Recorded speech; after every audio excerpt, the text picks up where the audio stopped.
All species have originated through the process of biological evolution. Homo sapiens first evolved in Africa more than 300,000 years ago, and much of human evolution occurred on that continent, later spreading worldwide. Despite being home to the earliest signs of modern human behavior, early evidence of burial in Africa are scarce and often ambiguous.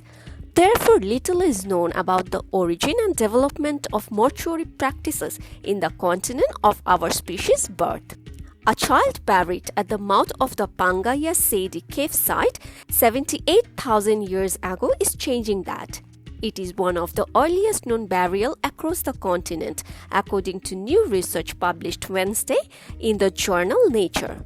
The cave sediment and the bones helped scientists unveil the details of the evolution of the funerary practices in Homo sapiens. Pangaya Sedi has rich archaeological deposits dating to the Middle Stone Age, Later Stone Age, and Iron Age.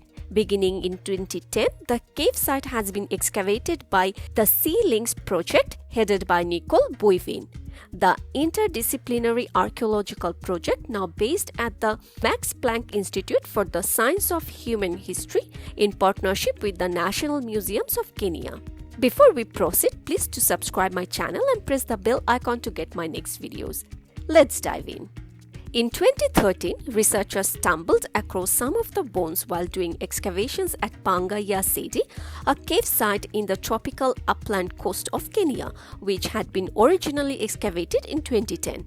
But the real discovery was to come when the pit was fully uncovered 4 years later. The researchers determined that in a shallow circular pit about 3 meters deep, lay a tiny human skeleton was placed in the grave in a flexed position, the body lying on its right side with knees drawn toward the chest. The intact remains included 5 teeth, the spine and ribs, parts of the skull, face and lower jawbone, the right collarbone and left upper arm bone. The team knew a closer look was in order, but the decomposed bones were too fragile to analyze on site. To get around this problem, the researchers covered the remains with plaster. The cast remains were brought first to the National Museum in Nairobi and later to the laboratories of the National Research Center on Human Evolution in Burgos, Spain, for further excavation, specialized treatment, and analysis. Excavators then transported the entire pit to the National Museums of Kenya in 2017 for further research and analysis. Paleoanthropologist Maria Martinon Torres and her team led the research by CT imaging to create digital versions of the PYS bones. By analyzing the teeth, the researchers were able to confirm that the remains belong to a human child who died aged approximately 2.5 to 3 years, whose gender remains unclear. Researchers named the ancient toddler Mototo, a Swahili word that means child.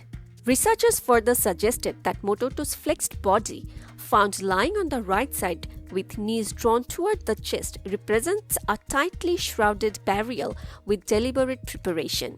Mototo's tilted head hinted that it once rested on some type of support that had perished over time, such as a pillow, suggesting that an elaborate funeral rite had accompanied the child's burial.